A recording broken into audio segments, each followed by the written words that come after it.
work construction. Every suburban mom will say that. No matter what, I don't want my kid to sweat for a living. And okay, that has created a hyper-educated, very unwise generation that's super in debt and has pieces of paper and they mean absolutely nothing. Right? So it's a generation that has borrowed money they don't have to study things that don't matter, to find jobs that don't exist.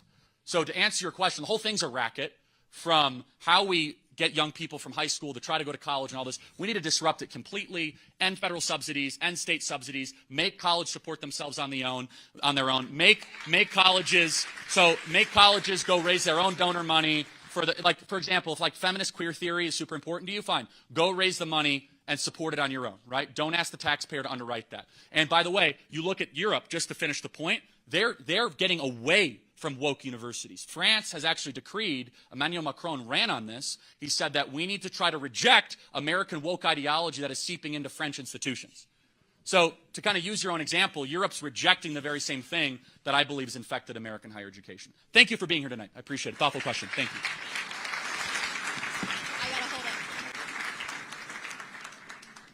Sorry, I got a bit of stage fright. First of all, I'd like to preface my question with two things. Firstly, huge fan. Secondly, I am a biologist, in case anyone would like to refute me afterwards. What is a woman? That's what I'm graduating in this spring. But so I would like to ask you regarding a logical fallacy. Sure. The idea of the slippery slope has largely been invalidated in...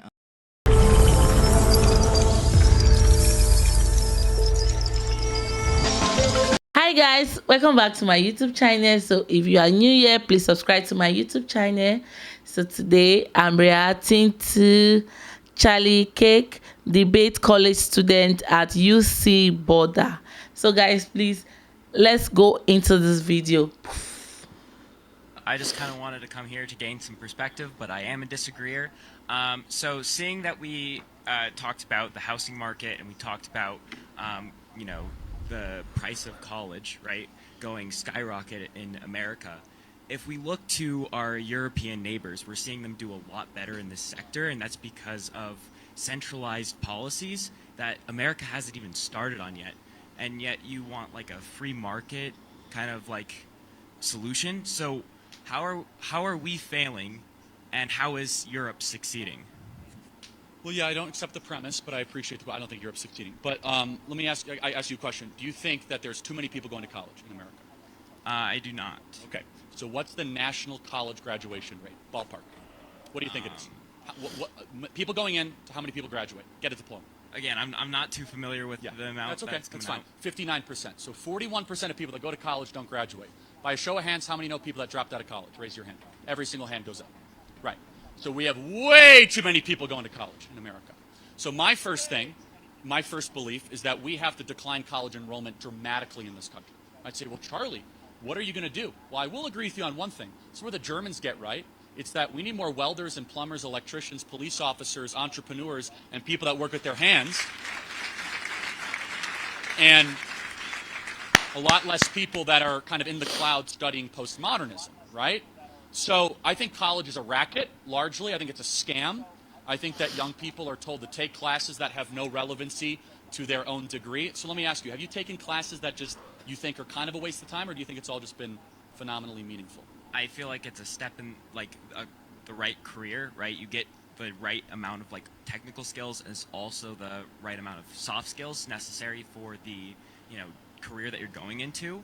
And I feel like saying that people shouldn't be enrolling in college is actively saying that some people just don't deserve to go to college. And I don't feel like that's the case at all. I mean, I think college makes you poorer, makes you less happy, and less likely to flourish. So let me ask a question. Show of hands in the room. We'll use the democracy thing, right? How many of you have felt that you took a class that was a total waste of time, waste of money, and all that? Okay. I mean, so this is a scam, man. Like, if I was a financial regulator, I would. This is like Bernie Madoff stuff, man. It's like every question I ask. Yep, I know people that dropped out. Yep, I took classes that don't have any relevance to your degree. And so the question is, what is the purpose of college, right? So if every college was like Hillsdale College, I'd probably agree with you. If you guys were studying Socrates, Plato, Aristotle, getting deep into the classics, rejecting postmodernism, understanding the beauty of the American founding, then so be it. But like if we have to have these like extended discussions of like Jacques Derrida and Michel Foucault and black-only dormitories and what is critical theory, you guys are getting ripped off.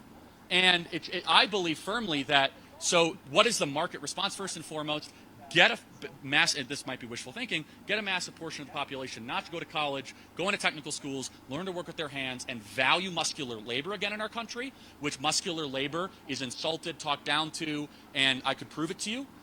Go to a suburban family, anyone, maybe in Cherry Creek or in Centennial or whatever. If you go to a regular suburban family, if you get a mom in private, she'll say, I just don't want my kid to work construction. Every suburban mom will say that. No matter what, I don't want my kid to sweat for a living. And okay, that has created a hyper-educated, very unwise generation that's super in debt and has pieces of paper and they mean absolutely nothing. Right? So it's a generation that has borrowed money they don't have to study things that don't matter, to find jobs that don't exist. So to answer your question, the whole thing's a racket, from how we get young people from high school to try to go to college and all this. We need to disrupt it completely, end federal subsidies, end state subsidies, make college support themselves on their own, make colleges go raise their own donor money for the, like, for example, if like feminist queer theory is super important to you, fine, go raise the money and support it on your own, right? Don't ask the taxpayer to underwrite that. And by the way, you look at Europe, just to finish the point, they're getting away from woke universities. France has actually decreed, Emmanuel Macron ran on this, he said that we need to try to reject American woke ideology that is seeping into French institutions. So to kind of use your own example, Europe's rejecting the very same thing that I believe has infected American higher education. Thank you for being here tonight. I appreciate it. Thoughtful question. Thank you.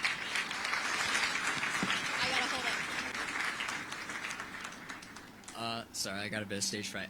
First of all, I'd like to preface my question with two things. Firstly, huge fan. Secondly, I am a biologist, in case anyone would like to refute me afterwards. What is a woman? That's what I'm graduating in this spring.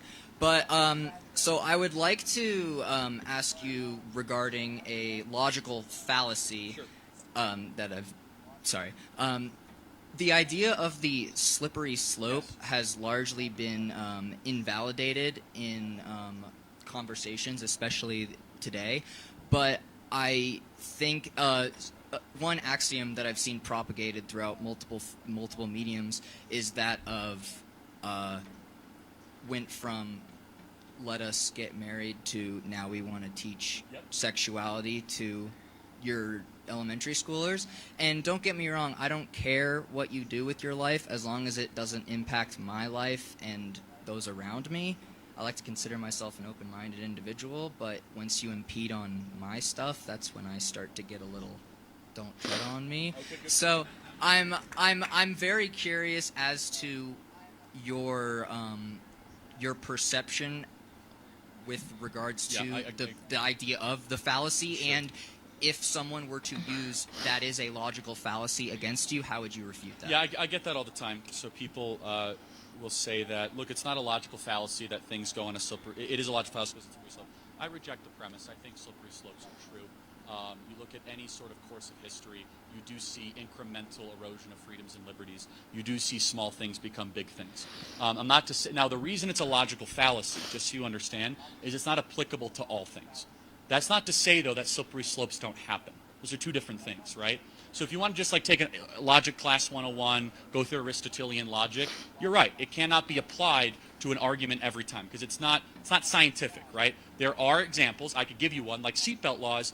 It stopped and it got kind of annoying, but it just kind of slowed down, right? That's not the same thing as saying, though, that slippery slopes have not happened and they will continue to happen, right? For example, in New York, they started with like, oh, we want abortions to be safe, legal, and rare. And then it's like, oh, we want late-term abortions. And now it's like we're entertaining post-birth abortions, which is what they're entertaining in California, where you can have abortion up to post-birth in Colorado? Yeah. Okay. So that's a slippery slope, isn't it? So I hope that helps a little bit, where technically it is a logical fallacy because it's not applicable to every issue. However, you should isolate and say, how many slippery slopes have we lived through? Because it's still a real thing, right? Where the erosion of liberty can start at one thing, or the erosion of decency or virtue or goodness, right? So a great example is, okay, we start with, same-sex marriage. Okay, that was lost. And then we went to, you're going to force a baker to make a cake. Okay, That was lost. And now it goes to we want to teach 5-year-olds about very graphic sex education. It's like, wow, we went a long way from just wanting people to have equal rights with marriage to now going to 5-year-olds. Now, the reason why they'll call it a logical fallacy is because you could not scientifically apply it that way or mathematically, because it wasn't assuredly going to be a slippery slope. But there still exist. So I would encourage you to kind of push back on it, add some nuance to that, right? And if it's one of the most insane things. Like, study the history of the Soviet Union and tell me slippery slopes don't exist, right? Study Cambodia. Study Maoist China, right? Look what's happening, in Colorado with what you just said, the pro-life bill and some of these other things. So I hope that's somewhat helpful to push back on that a little bit, and it's a very thoughtful question. So thank you. Appreciate it.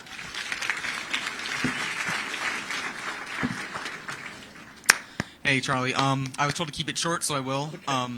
So you touched on LGBTQ rights a lot. You've talked about, trans bathrooms, you getting banned from Twitter, very, awful. But I'm wondering if I can get a straight answer, yes or no. Do you think the acceptance of queer people in society is a good thing? Well, define acceptance and define queer, because when I grew up, that was like a slander. So I don't know, that's like a thing now. Queer being lesbian, gay, bisexual, transgender, and what was the other word you asked What do you me to mean define? acceptance? What do you mean? Acceptance being that, society, accepts that, doesn't try to change that, doesn't try to say that it's not a social, like, it's not a good thing for you to be gay, it's not a good thing for you to be trans, and in our institutions also just offering them resources to, just come to terms with their sexuality, not feel bad about it. Basically, by acceptance, I generally mean society shouldn't make people feel bad about who they are. So, do you agree with that? No. I mean, we should feel bad about all sorts of things. So, I mean, yeah, happy to get the mic back up, but I mean, I'll just ask you a very simple question, and this will tell, what is a woman? A woman is someone who identifies as a woman. Got it. So, so do you think a definition of someone able to become pregnant would be a woman? I'm sorry, can you repeat the question? So if someone can become pregnant, would that person be defined as a woman? Depends on if they identify as a woman. Right. So, okay, we're now getting to the root of the issue. So do you believe that truth is objective or subjective? Do you believe in absolute truth? Sure.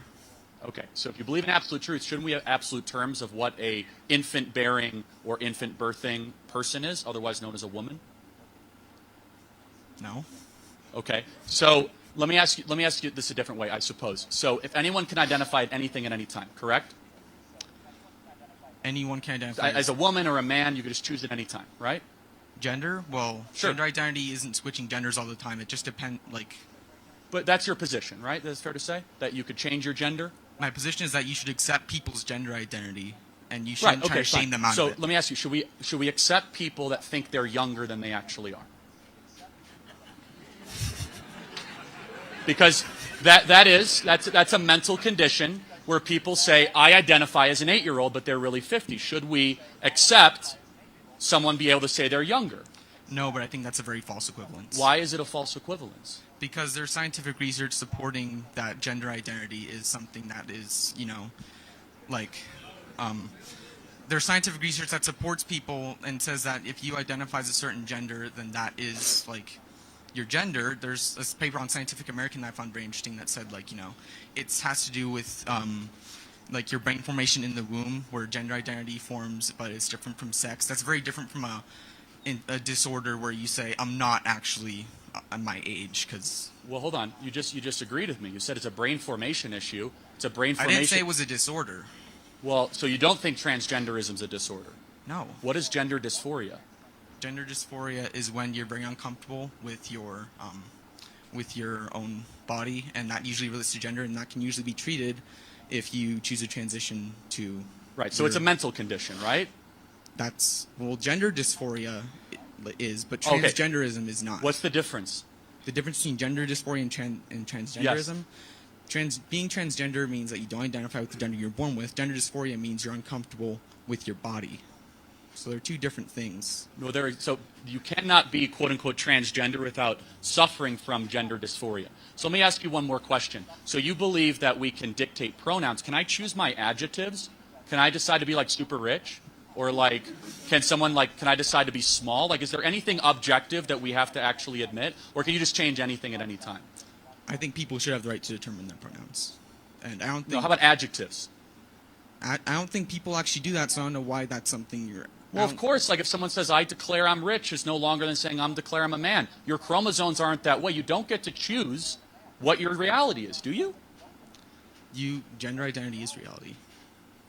Okay, so anyone could be anything. Let me ask, how about species reality? Can I change my species? No. Why? Not. There's people that identify as cats and dogs all the time. It's a serious mental condition. It is. It's treated all the time. Tens of thousands of cases every single year. So basically, if you believe in absolute truth, which you say you do, why wouldn't you believe in absolute truth when it comes to chromosomal structure? Because gender and chromosomal sex are two different things. Right, according to your opinion. Got it. So, but I- now, that's now you want to actually- impose that opinion on the rest of society, right? You can have whatever opinion you want. Here's our position. That opinion should now not apply to all of a sudden saying that men and women's sports should be conflated. Final question. Did you find a moral problem with the University of Pennsylvania swimmer changing from a man to a woman and winning the NCAA championship, defeating other women? Well, I'm not familiar, but I'm pretty sure that the NCAA has some rules that makes it so people who transition have, like, you know, kind of a competitive, fair thing. So I haven't done much research into those rules, but Yeah, okay. usually So they let make me it catch so- you up to speed. 462nd best male swimmer, best female swimmer, NCAA champion. Do you see a problem with that? Are you suggesting that she transitioned to a woman to get better at swimming? Of course. And we shouldn't allow that to happen. Why would you because transition yourself just to become better at a sport? Who does Because that? you're a narcissist. That's why. Because it's like saying, why would anyone steal anything? Why would anyone cut in line? People do bad things. It's not up to us as society to accommodate the rules for your impulses to go do bad things. Last question. Do you think there's differences between men and women? Was this the actual last question? Yeah, last. I'm curious. No, I'm curious because I can't believe you're paying for this. It's like so interesting. Well, there are actual differences between men and women, yes, in terms of, you know, chromosomes, as you mentioned. So, yeah, sure. Okay, so therefore we agree that men and women have differences. We should define society around those differences. And one of those differences is that women they have lower testosterone levels, and they could be easily exploited by men, which is what happens far too often, and it's incumbent on men who have higher testosterone levels, who are physically stronger, to protect women against the exploitation of men who think they are women. That's a moral question and a moral claim. Thank you for being here tonight. I appreciate it.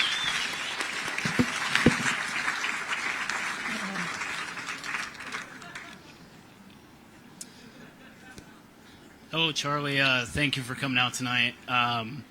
So I definitely would say I agree with you on a lot of things, but I guess just to kind of make it Fun. something, well, not necessarily. Well, so you know, I'm a guy. I'm a plumber. I work the trade. I'm an anarchist. We definitely agree. We agree on a lot of stuff, but there's a couple things we might disagree on, like secession and various things like that. But really coming here, I wanted to, I guess, ask you, a guy like me, young guy, what, and I think there's a lot of people in the room that probably ask this exact same question, who are more leaning on the right. What can we do to help push the country in the direction that we want to see it? Because I don't feel like voting is doing it for us. That's what led me the direction that I'm in. Voting's important, but what can you do?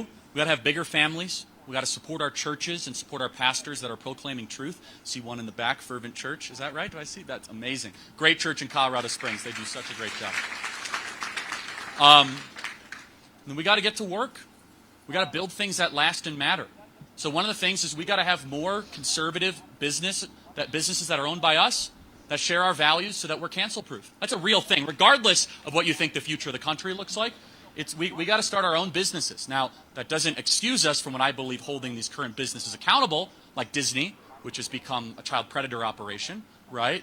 And so it's inexcusable what Disney has become. It's unbelievable. And what really frustrates me about Disney, just as a small detour, is that they made billions being the safe haven for families for years, and then they turn around and they use that against. It's just so sick and so wrong. But we got to build stuff. We have to be positive and forward thinking. And I have to say, in my kind of mixed bag of analysis, this is one thing I really appreciate about Elon Musk, is he's a builder, and I love builders. There's complainers and there's doers. And I got to say, I just stand in awe. I'm like, this guy has how many companies? He's trying to go to what planet? It's remarkable. And again, I'm against the moral and philosophical claims of what he does. He does way too much business with China, all that stuff. But I think that we as a movement would be better suited. Like, what are we going to build that's ambitious and beautiful? Are we going to build the next Disney? I guarantee you someone in this room right now has the potential to build a multi-billion-dollar company. That's a real thing, right? Like, regardless, you believe in no government, all that stuff, whatever, fine, we can go over that. Probably never. But the point is, that's a real thing. So build things that last. Build things that are beautiful. Beautiful families, beautiful communities, beautiful churches. Support good businesses. Take risks. Be an entrepreneur. That's more important than voting. So I want you to imagine, if someone hears what I just said, they're like, I'm going to start the next Disney, and they do it. Imagine the cultural impact of that, right? And you might say, oh, Charlie, that will never happen. I disagree. I think the spirit of the American entrepreneur hasn't even started taking risks, especially on the center right. It's like, no, I'm going to go start something big, bold, ambitious, and beautiful. And we're starting to see more and more people start to do that. Like, we're going to start our own Starbucks. I see some people pointing themselves. Good, I believe in you. You can do it, totally. Like, only in America can you do really gritty, awesome things. Like, and I'm living proof of this, right? I started Turning Point USA 10 years ago when I was 18 years old in the suburbs of Chicago. No money, no connections, no idea what I was doing. We're now on thousands of high school and college campuses across the country, over 250 people on staff. I now have a podcast, a radio show, all this. And I look around, I'm like, only in America could a kid who didn't go to college, who no one believed in, and then people started to, and amazing generosity followed. Is that possible, right? And so for you, it's like, you're a plumber, right? Then go start go start the next TaskRabbit. I'm not kidding. Like, go start a conservative TaskRabbit. Great, amazing idea for a company, by the way. Whoever came up with TaskRabbit, I want to meet them. It's a phenomenal. You know what that is? It's you could hire somebody for a couple hours to go do like putting together a bed frame or like fixing a dishwasher. It's a phenomenal idea. Like, you could do that, and that's what we need to start thinking of, right? The positive, forward thinking. Because here's the thing: we're dealing with an incredibly suppressive and negative force over our country right now, right? They want you to think that our country is going to fall apart. And like, I just went through all the things wrong, okay? But what are the risks we're going to take to make the country better? And one of those are building better families, building bigger businesses, better businesses, leaning into our local community, helping our local church. Those are things that last regardless of the criminality of our political class, which I think you and I could have a lot of fun talking about. So thanks for being here tonight. Appreciate it. Wow. Hi, Charlie. It's so cool to see you. I remember watching you like 2016 on like Dave Rubin. It's pretty dope. You're a killer. Thank you. So in the beginning of your speech, you spoke on the conservatizing moments that happen to a person. It's amazing. I love that. Marriage, kids, owning property. The problem I see is the left has the progressivizing narratives of culture. They have the climate change catastrophe. They have the party switch, where supposedly the Republicans are the ones responsible for slavery. And go on and on. I'm sure you more than I do. How do conservative commentators and the conservative movement fight this mythological warfare they wage when us as conservatives can't even agree on whether we believe in anthropogenic or nuclear is the answer, or carbon capture, or maybe we were the racists but now we're not. But so how do we do? Because we're conservatives are much more atomized. So my question is that how does conservative media create a media bastion to actually fight this? That's a really good question. So you're asking, how do we win? That's basically the essence of your question, right? How do we create counter narratives that we all agree on? We don't have a party line. So the first thing is the easiest way to create a counter narrative is thankfully the insanity of the other side. So they're doing a lot of it for us, and I'll explain what I mean. But the second part is I completely agree, and I'll kind of elaborate on the struggle. The first thing is I believe this woke stuff is so unbelievably stupid. It's unpopular. It doesn't work. It just doesn't make sense to normal people that they're going to be in for such a reckoning. They're not even going to know what hit them. I believe it will be an extinction event politically for anyone that associates with woke policies. Defund the police, get rid of the prisons. This we just went in the whole thing. Can men become pregnant? All this garbage, right? That's the stuff where normal everyday people, especially Hispanic voters, by the way, which you're seeing the biggest shift in. They're like, this doesn't make any sense. I want out of it totally. So that's actually been keeping some of the conservative messaging unified, which is anti. Now, there's a lesson in this. In the 1980s, conservatives were unified in messaging because we all hated the Soviet Union. That's all we talked about, right? Hate communism, hate the Soviet Union. Libertarians got along with conservatives. Anarchists got along with whatever. Everyone got along because we hate the Soviet Union. You're starting to see a little bit of that spirit renewed right now. If you kind of see even the people that are like, Charlie might disagree with you on, like, I'm a libertarian, but I hate the woke left, let's fight them. That's good. The second part is, like, we have to do some soul searching of what does it mean to actually be a conservative. And that's the second part, right? It's like what happens when you win, what happens when you govern. So here's my standard opinion. Without getting abstract into theory, I have a test case now, a 3.5-year test case of what I believe a conservative looks like. Ron DeSantis. Ron DeSantis is what a conservative looks like. And so we don't have to overthink it. I think that's a unifying thing, right? So we can go through it. Like, why? Banning critical race theory, not allowing kids to be taught this garbage in schools, right? Not allowing, no bail, funding the police, funding fatherhood initiatives, right? Anti-lockdowns, no vaccine mandates, right? Pushing back against these ridiculous congressional maps. Like, whoa, like that's a way forward. So the question is, how do we do it? I think we have to elevate and reward the people that do it in tough places and do it with articulation and charisma. So earlier in your speech, you said that 1 in 5 Americans, no, 1 in 5 people in this country will be illegal. Yes, in 3 years. In 3 years.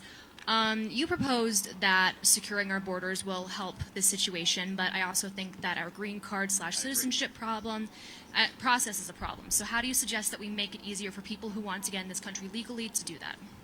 Yeah, well, first of all, thank you. I agree with part of that. I don't think, so there's this idea that we have to make it easier to get into the country. I probably agree with that. So I think that we should have a moratorium on immigration right now. I think we got to slow down.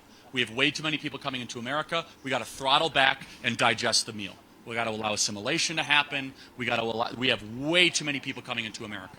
Now, that's not saying legal immigration shouldn't go up again.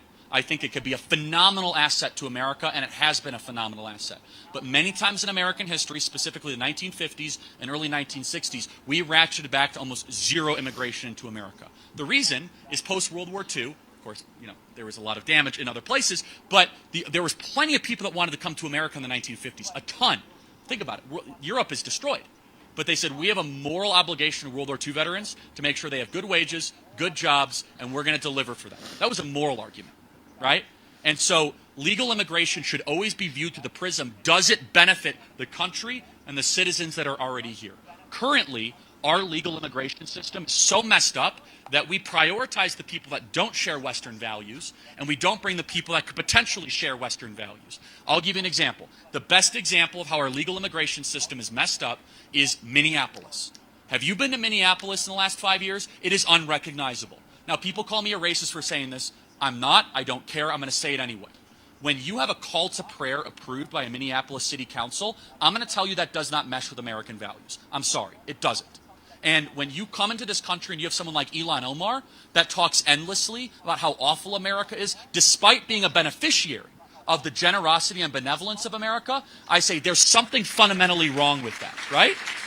Now, I contrast that with some amazing immigrants that come here legally that learn the pledge and they mesh beautifully into American society. So where's the balance? Right now, we have to slow down, throttle it back. We're doing things way too quickly. Our green card system has 1 million people coming in every single year. So I think that we need to have an English test to come into America. I think that that certain countries should be prioritized over other countries. I think certain countries share Western values, and we should be unafraid to say that. It's a thought crime. I don't care. All people are created equal. All cultures are not created equal. They're not. I'm sorry. The Chinese Communist Party is not an equal culture to America. I think there should be a moratorium of Chinese Communist Party people coming into America. Chinese Communist Party values are not synonymous with Western values. They're not. Instead, I want people that fit into the American experiment, fit into the story. And that's not a racial thing, by the way, at all, whatsoever. I believe that Cubans can make have and will make and do make the greatest Americans in America. It's not a racial thing. Instead, you look at it and say, wow, is this actually making America more free and fulfilling our obligation to our fellow country? What I just said, I get attacked wildly for. I don't care. It's true, and someone needs to say it. And opening your borders, say anyone can come for any reason whatsoever, regardless if they speak the language, regardless if they agree with Western values, regardless of their belief in the Constitution, it's wrong. And it's destroying the country from within. It is. And you see it in Minneapolis. You have Ilhan Omar elected to public office. She is the mascot for an immigration moratorium. You see her, you're like, there's something wrong with that. She has nothing but negative, vile, mean things to say about America when she was rescued in a Kenyan refugee camp and brought in by our own benevolence. Guess what? Our generosity has been taken advantage over the last 20 years. It's time we put our citizens first. Thank you. Over the last Yeah. 2 years during COVID, I've gotten more into politics and just realizing how important that is in my life. As a Christian, I have friends that don't quite understand the gender ideology debate and how to interact with people of that community while being loving, but also being a fan of absolute truth. How do you go about that? Yeah, look, just don't lie, right? We should want the best for all people. I do not believe transitioning your gender is the right thing for people. I don't. I think it's a lie, and I think that we should tell people that suicide rates are extremely high for people that transition. There's 30,000 plus people in an open Facebook group, I should say, that are regretting their transition and wish they could reverse it.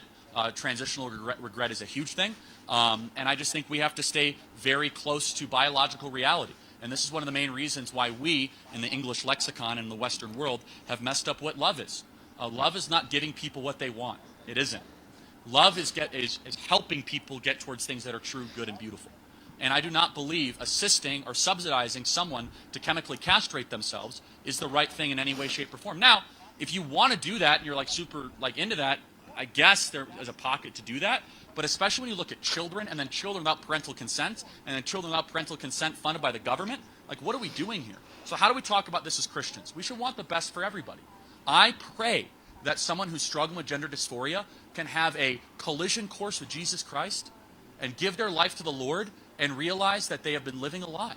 I want that for them. I do. I don't wish harm upon them, but I'm also not going to lie. I'm not going to do this weird thing that people do. It's well, it's your truth. It's actually not. God made you a certain way. He made you with certain chromosomes. You might think you're something, right? And so here's the other thing, which is that people say, well, it's what they want. Look, we have societal boundaries against what people want all the time, right? The law is the wise restraint that keeps you free. Now, I'm not equating this morally, because I don't think they're exactly, similar, but if we allow people to do whatever they want, we wouldn't have pedophilia laws. We wouldn't. Okay, so we draw a line there. All right, if we allow people to do whatever they want to do whenever they want to do it, then we wouldn't have public decency laws. But they're getting rid of those too, by the way. Public nudity is allowed in San Francisco, which is of course, the biggest problem I guess they're facing. I don't know, to allow people to walk around that way.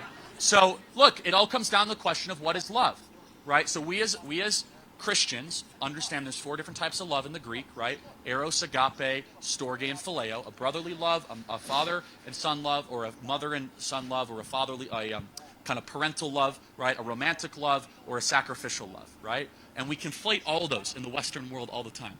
I believe firmly, and you look at the transition regret, and it will take your breath away at how many people wish they did not transition. So what happens is they get a transition, and they're happy for 5 years, and it goes off a cliff completely. All the psychological data shows that. So the question really is, Charlie, what do you think our role is this? Look, I said it earlier. You want to do whatever you want to do. You want to be a vegan. You want it's not my business, right? However, don't ask me to now reconfigure society that's worked pretty brilliantly for the last 2,000 years because of your own personal opinion. That is pandering to a hyper-vocal minority that will never be appeased. 2 separate issues, right? So I could go back and forth what is good. You saw that earlier. But the separate issue that shouldn't be a question is what we actually do with society, okay? Then from a Christian perspective, all things with grace and all things with truth. 100% grace. We want people to be born new, but do not lie. Do not lie. And that includes calling somebody something that they aren't. Thank you. I appreciate it.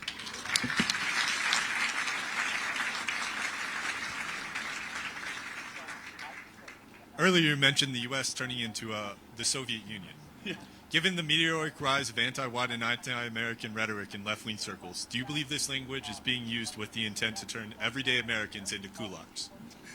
Kulaks! Yeah, that's it. Let me tell people what a kulak is. So a kulak was a farmer in the 1930s that owned an acre of land in the Soviet Union. And they were once friends of the regime, of the Stalin regime, and immediately they became enemies. Where anyone that owned land immediately got thrown to gulags and thrown to all sorts of different types of areas. Yeah, look, so I'll say this. I oppose bigotry in every single form, and I also oppose bigotry against white people, and it really bothers me how people are allowed to say that openly, bigotry against white people, oh yeah, stop acting so white, or I don't like white people. I think that's wrong. It's wrong against no matter what skin color you say with that. So I just wanted to introduce with that. Do I think it's a strategy to turn people into kulaks? I don't know. That might be a step too far. It could be, but do I think that there's a deliberate campaign to try to create an enemy? Yeah, absolutely. Every Soviet or totalitarian or tyrannical movement needs an other, right? It needs a movement where they can try and say they're the problem and we need to demonize them. I believe it's less racial at times, and it's more value-based, and it's definitely Judeo-Christian.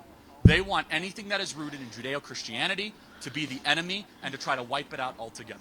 So, kulaks are one of the worst, was one of the worst chapters in Soviet history. So, people could learn a lot from it. Appreciate it. Thank you. Okay. We'll do 3 more. Charlie, you spoke about immigration, about 20% of our population being illegal immigrants. I traveled to Sweden 4 times. Yep. And in 1970s, they had a socialist prime minister by the name of Olof Palme, who led 1 million immigrants from Somalia, from Iraq. And the Somalis could not be assimilated into Swedish society. Yes. They formed ghettos, and it backfired on Olof Palme. He was assassinated by a Somali immigrant. So what's the question? Don't you think that we need more immigration? Do you think we need to, to find more border patrols, have our right to work? Yeah, that's been my whole deal. Yeah, look, I think we need restricted immigration. I said that earlier. And I think we need to take a pause to allow this mass influx of people into America an opportunity to assimilate and to see whether or not this is actually benefiting the American citizen, the American worker. What you talk about in Sweden is absolutely true. The Swedish Democrats, which is the conservative party in Sweden, they're set for a huge electoral landslide because of mass immigration. Thank you for your question. I'm sorry, we got to get to the next one. Thank you, Charlie, for coming. I have edited this question down, and I'll try to get to the point. Wait a minute, man. What do you think what is your opinion about the use of psychedelic drugs in relative terms to therapy? I know it's a controversial topic. I don't know enough about it. Okay. Let me be very clear. I'm not in favor of the legalization of weed. I was against it when it happened. I'm against it now. I think that weed does not improve the human condition. I think it makes you less free, not more free. Not a popular opinion to say here in Colorado. I don't care. I'm going to say things that are true. I personally, visiting Colorado my whole life, the moment you legalize weed, this place becomes messier, dirtier, less enjoyable the minute that you guys legalize weed. However, that's not the question, right? I don't know enough about psychedelic drugs or their potential therapeutic benefits. I will say ketamine therapy, which is intravenously administered, is a type of psychedelic. It is a mushroom, and there's some phenomenal data to show that ketamine therapy given intravenously can help people with alcohol addiction, depression, anxiety. So in a controlled medical environment, I actually support the introduction of some of these, but that's not like some people will say like LSD. I think that's all a bunch of garbage. But ketamine in particular is technically a psychedelic, which is a very, very promising new kind of thing on the block, if you will, that's helping people break through depression, anxiety, and all of that. But I think we got to be really careful going too far east, if you will, into some of this stuff. I know people's lives that have been so damaged by ayahuasca. It's not a joke, everybody. Do not do it. Ayahuasca is a psychedelic. It's done in Central and South America. People are opening up. If you don't know what ayahuasca is, watch the Vice documentary. I bet a lot of the kids know who ayahuasca. I'm probably mispronouncing it, but that's a psychedelic, and they say it's for medical purposes. And I'd seen it destroy people's lives. I didn't anticipate talking about psychedelics tonight, but thank you for the question. Wow, this is beautiful. This is lovely. Charlie, I just love the way he answered question with so much confidence. He's bold. He's outspoken. Like everything about him is good. Like I appreciate. I wish I can speak like him. So government saying that they should legalize weed. To me, I still support Charlie, because doing it to make some youth stop going to school, they'll start smoking, so many things to start happening in the country. And Charlie also answered the question when a guy was saying that about people coming in. So I feel that if you are a foreigner and you are coming to anyone's country, you should be able to have your document right. You should be able to know what you are going there to do, not just being that I want to go there and just stay. Before you know, you start committing crime and the rest. No, that is not good. Because when you stay there and you don't have a job, you don't have something doing, you just want to stay there doing what? Some of them get to commit, teach other people in the country how to be bad, how to be rude, how not to respect the government, how to do a lot of things. And Charlie also answered the question when he said that it's good for father, mother, children to be together so that brother and sisters will be able to come together and have one love. So he preached about father coming into the home, because in some part of the world fathers are not recognized, so they just feel this is my mom, this is my sister, this is my brother, no father in the home. So I feel that we should all go back to the 90s where we have father, mother and children at home. Yeah. And I also Kali also talked about racism. So I feel that racism is not good. No matter your skin color, no matter who you are, we should love one another. No matter where you are, we should always put we should always come together and be loved. You understand? We should always be our neighbor's keeper. Yeah. So we should love. Yeah. So guys, please, any video you want us to react to, comment below on any video you want us to react to. Subscribe to our YouTube channel, like this video, Ngal Fashion Store. Fashion makes sense.